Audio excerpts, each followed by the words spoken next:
Welcome friend, सोल्सन academy YouTube channel में आप सभी का स्वागत है। मैं आपको बीएससी थिएटर की स्पेक्ट्रोस्कोपिक यूनिट पढ़ा रहा था। उसमें मैंने वाइब्रेशनल स्पेक्ट्रोस्कोपी के टॉपिक्स देखे थे। आज हम पढ़ेंगे रमन स्पेक्ट्रोस्कोपी।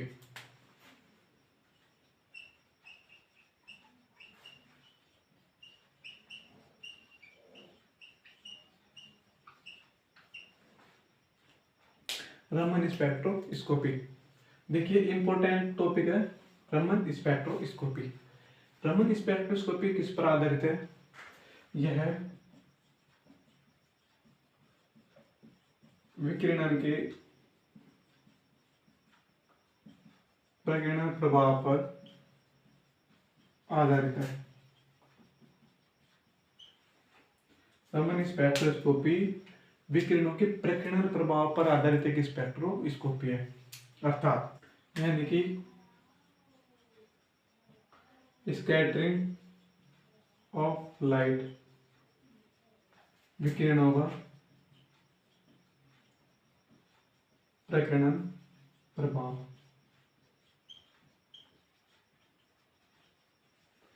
इसकी खोज की थी C.N. रमन ने, वैज्ञानिक। ये वही कुछ नोबल बात है। विकिरणों के प्रकीर्णन प्रभाव पर आधारित स्पेक्ट्रोस्कोपी है, इसे रमन स्पेक्ट्रोस्कोपी कहते हैं। नेक्स्ट, स्कैटरिंग ऑफ लाइट यानी विकिरणों का प्रकीर्णन प्रभाव। इसके अंतर्गत हम इस टॉपिक का अध्ययन करेंगे, विकिरणों का प्रकीर्णन प्रभाव क्या होता है। इसे C.N. रमन नामक वैज्ञानिक ने खोजा था। देखिए, प्रकीर्णन प्रभाव क्या है। एक तो होती है हमारी इंसिडेंट लाइट, आपतित प्रकाश।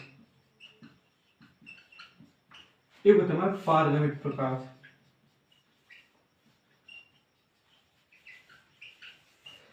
इसे अच्छी तरह समझने के लिए इसको लिख सकते हैं इंसिडेंट लाइट।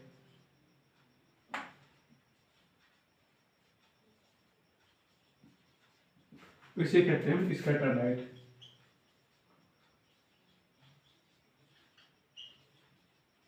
स्कैटर्ड लाइट, देखिए इंसिडेंट लाइट क्या है और स्कैटर्ड लाइट क्या है। जब कोई अणु है, मॉलिक्यूल, ये रहा हमारे मॉलिक्यूल,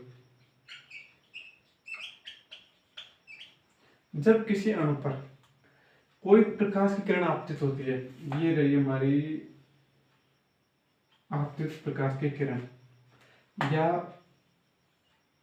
आपतित किरण। आपतित प्रकाश की किरण, कोई प्रकाश की किरण किसी मॉलिक्यूल पर आपतित हुई, गिरी, तो यह विभिन्न दिशाओं में स्कैटर्ड हो जाती है, यानी फैल जाती है, यानी कि विभिन्न दिशाओं में फैल जाएगी।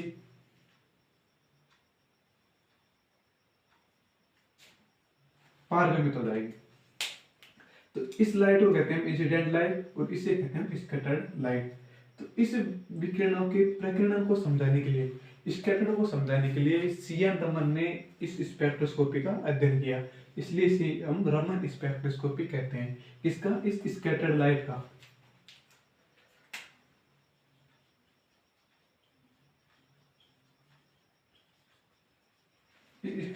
स्कैटर्ड लाइट का अध्ययन करने के लिए, इसे और आसान तरीके से समझाने के लिए इसे क्या कहते हैं? स्कैटर लाइट कहते हैं और इसे रमन स्पेक्ट्रोस्कोपी कहते हैं। तो इसके लिए दो कंडीशंस है। कंडीशंस नंबर फर्स्ट, पहली कंडीशन क्या है? जब इंसिडेंट लाइट किसी अणु पर आपतित होती है तो स्कैटर लाइट हमें प्राप्त होती है।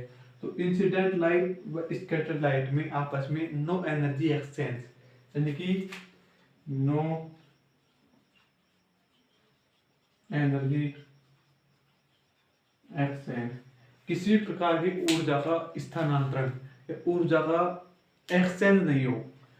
तो एक कंडीशन तो ये सकती, मान लो कि इंसिडेंट लाइट इस पर गिरी और इस जो ऊर्जा इसमें थी उसी ऊर्जा से यह आगे स्कैटर्ड हो गई, लेकिन ना तो इसने इसको ऊर्जा दी और ना ही इससे ऊर्जा ली, ये ऐसे कैसे पारगमित हो गई, परावर्तित हो गई, निकल गई।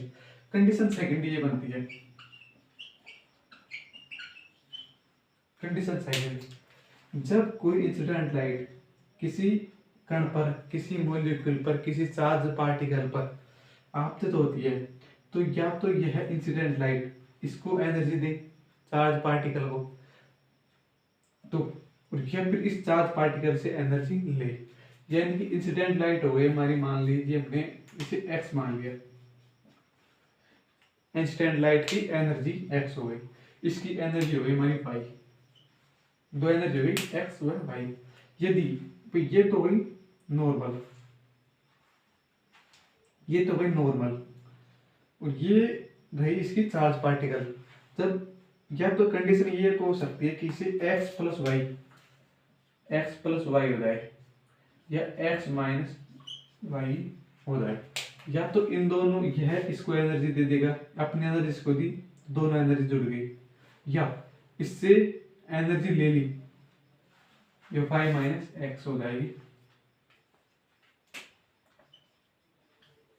यानी कि इससे एनर्जी ले ली इसने, या इसने इससे एनर्जी, इसने एनर्जी ले ली, तो ये कंडीशन आएगी, और दोनों ने इसने इससे एनर्जी ले ली, दोनों जुड़ जाएंगे तो ये कंडीशन आ जाएगी।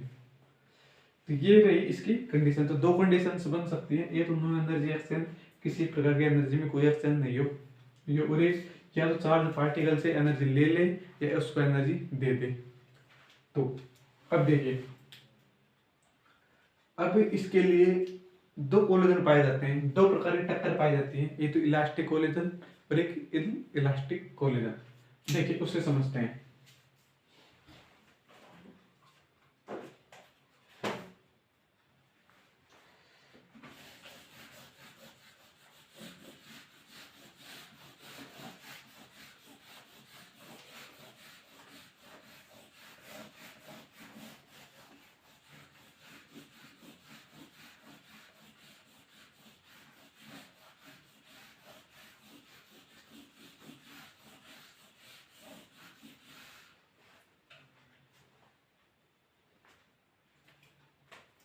नंबर एक,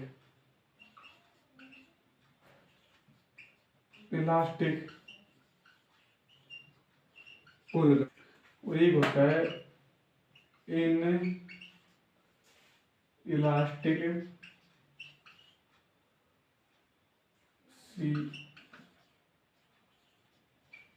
इलास्टिक कोलिजन। अब देखिए इलास्टिक कोलिजन क्या है। जब किसी मॉलिक्यूल पर इंसिडेंट लाइट आई तो यह स्कैटर्ड हो गई, ये तो भाई इंसिडेंट लाइट, ये भाई स्कैटर्ड लाइट।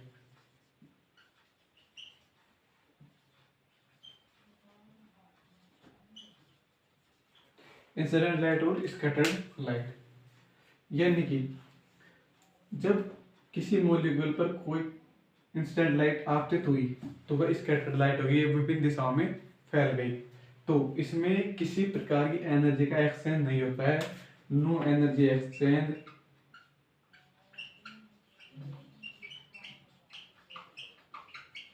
किसी प्रकार का ऊर्जा का परिवर्तन नहीं होता है, तथा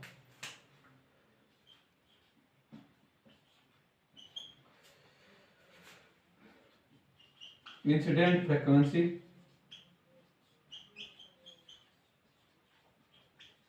व स्कैटर्ड फ्रीक्वेंसी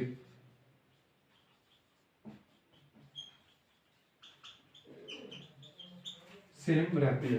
इंसिडेंट फ्रीक्वेंसी व स्कैटर्ड फ्रीक्वेंसी सेम रहती है, यानी कि उसमें किसी प्रकार की एनर्जी का या ऊर्जा का स्थानांतरण नहीं होता है। जिस ऊर्जा से ये आई थी उसी ऊर्जा से इसमें इससे चार्ज पार्टिकल्स ने किसी प्रकार की ऊर्जा नहीं दी है, ना ही इसको ऊर्जा दी है। तो ये रहेगा हमारा इलास्टिक कोलिजन। तो इसकी डेफिनेशन क्या बनेगी, जब किसी अणु पर, जब किसी पार्टिकल पर, किसी मॉलिक्यूल पर कोई प्रकाश की किरण आपतित होती है तो यह विभिन्न दिशाओं में फैल जाती है, इसमें किसी प्रकार का ऊर्जा का परिवर्तन नहीं होता है, एक्सचेंज नहीं होता है क्या, यानी कि यह किसी प्रकार से मॉलिक्यूल से ना ही तो ऊर्जा ग्रहण करता है ना ही मॉलिक्यूल को ऊर्जा देता है। तो इसे कहते हैं ब्रिले इफेक्ट।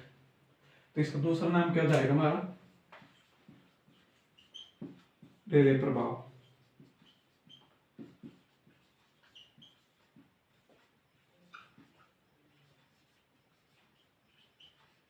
रेले इफेक्ट। तो क्वेश्चन आ गया एग्जाम में, रिले इफेक्ट को समझाइए या इलास्टिक कोलिजन पर टिप्पणी लिखिए। इलास्टिक कोलिजन पर टिप्पणी लिखिए या रिले प्रभाव को समझाइए। नेक्स्ट टॉपिक देखिए, इन इलास्टिक कोलिजन, जब किसी अणु पर कोई प्रकाशीय किरण आपतित हुई, इंसिडेंट लाइट, तो यह स्कैटर लाइट में परिवर्तित हो गई, यानी विभिन्न दिशाओं में फैल गई। लेकिन इसमें क्या है, इसमें या तो इसने इससे ऊर्जा ग्रहण करी है, या तो अणु से इंसिडेंट लाइट ने ऊर्जा ली है, या इंसिडेंट लाइट ने अणु को ऊर्जा दी है। तो इससे क्या होगा, इससे इसकी एनर्जी या तो बढ़ेगी या इसकी एनर्जी घटेगी। तो इस प्रभाव को कहते हैं कॉम्पटन प्रभाव।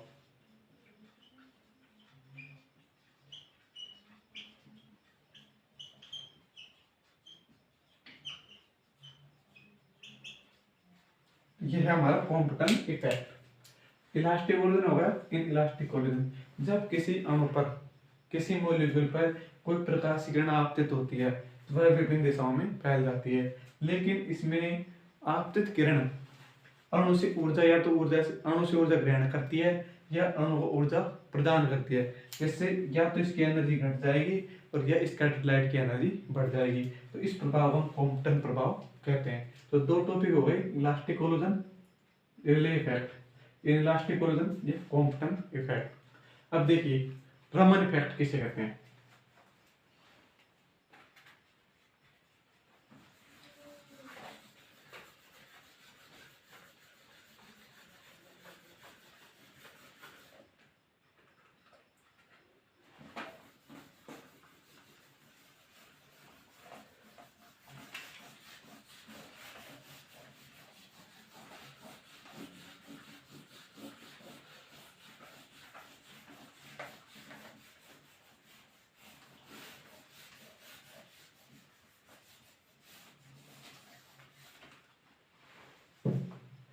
रमन इफेक्ट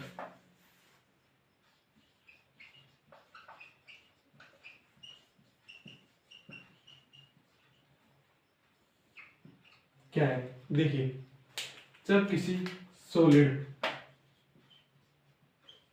गैस या लिक्विड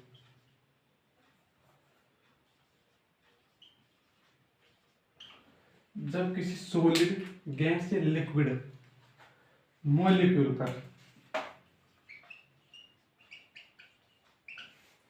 सॉलिड, गैस या लिक्विड अणु पर कोई प्रकाश किरण आपतित होती है, जब किसी सॉलिड, गैस या लिक्विड मॉलिक्यूल पर कोई मोनोक्रोमेटिक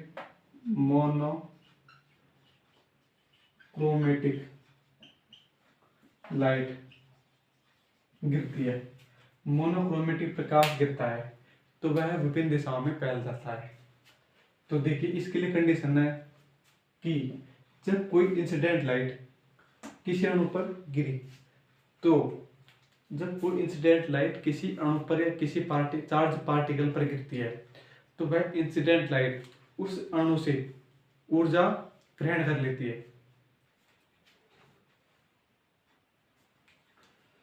जब किसी अणु पर, किसी मॉलिक्यूल पर कोई या किसी चार्ज पार्टिकल पर कोई इंसिडेंट लाइट आपतित होती है, तो वह इंसिडेंट लाइट उस चार्ज पार्टिकल को ऊर्जा दे देती है, जिससे चार्ज पार्टिकल की एनर्जी तो बढ़ गई। भाई चार्ज पार्टिकल एनर्जी बढ़ गई तथा इंसिडेंट लाइट की एनर्जी घट गई। भाई चार्ज पार्टिकल ये रहा हमारा, इस पर ये लाइट गिरी और ये स्कैटर्ड लाइट हो गई, ये इंसिडेंट लाइट, ये हमारी स्कैटर्ड लाइट। तो इसकी एनर्जी तो घट जाएगी और इसकी एनर्जी बढ़ जाएगी, स्कैटर्ड लाइट की एनर्जी। तो आ गया ई डायरेक्ट प्रोपोर्शनल। जैसे जैसे फ्रीक्वेंसी आवृत्ति का मान बढ़ता जाएगा तो उसकी एनर्जी का मान भी बढ़ता चला जाएगा। अब देखिए रमन इफेक्ट दो प्रकार होता है, types of Raman effect.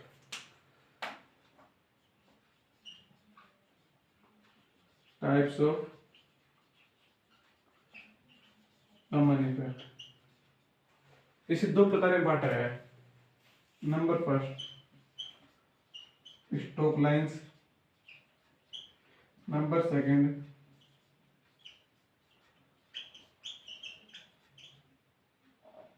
Anti Stokes lines.